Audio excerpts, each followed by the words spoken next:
Springfield welcomed its highly anticipated Halloween celebration, with everyone buzzing with excitement. Look at those delightful children, Smithers. All those healthy organs ripe for the harvesting.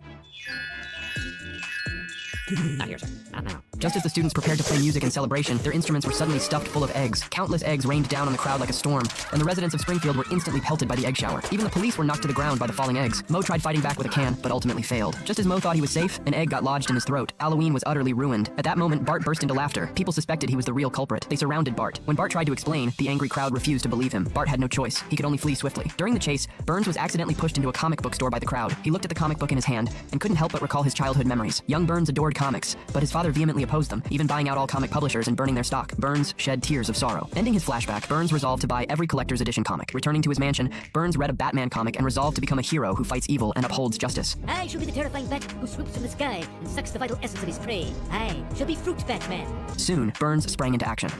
There's my superhero. Now let's get you bad. Look there. This looks like a job for Fruit Batman. Unfolding his cape, Burns leaped from the rooftop. Smithers, witnessing this, rushed into the shop and offered each person $1,000 if they pretended to be defeated by Burns. The crumbling fist of justice. Ouchers. Oh, dear. In the days that followed, Burns began fighting crime everywhere. He easily took down towering villains and rescued kidnapped women. But after Burns left the scene, Smithers would appear and pay the actors a sum of money.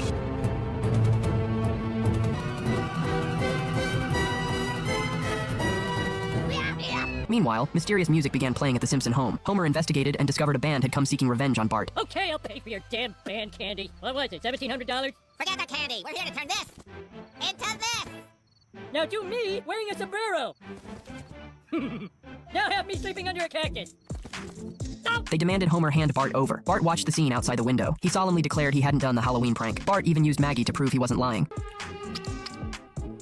Wow, he passed the Maggie test. And remember how Maggie solved Cookie Gate? Oh, too well. So Lisa, to prove Bart's innocence, demands the school hold a juvenile court hearing. In court, Skinner stated that Bart and Milhouse attacked Springfield with eggs, but Lisa discovers all the eggs were locked away by Dora long ago, making Bart's involvement impossible. Milhouse also testifies that Bart was with him the whole time. Just as Lisa thought Bart would be acquitted, the judge dismissed her petition. He had summoned witnesses hostile to Bart to testify on his behalf, but they despised Bart so much they refused to speak for him. After the failed trial, the Simpsons had to find another way. Suddenly, Lisa discovered a report about Burns. Lisa then sought out Burns, hoping he could help clear Bart's name. To her shock, Burns coldly refused. Smithers, witnessing Burns' ruthlessness, finally revealed the truth about Burns' heroism. Just when Lisa was at her wit's end, she unexpectedly discovered that there were abnormal egg stains on Sujay's short skirt. It looked like someone had deliberately crushed an egg with their hand. Lisa confronted Willie about it. It turned out Willie despised Halloween, so while Dora napped, he secretly duplicated a key and successfully sabotaged the festivities. Just as Willie prepared to flee in his car, Burns slid down the slide and leaped onto the vehicle. After successfully apprehending Willie, Burns climbed onto the exhaust pipe. He pulled a wad of cash from his belt and shoved it into the tractor, causing it to explode instantly.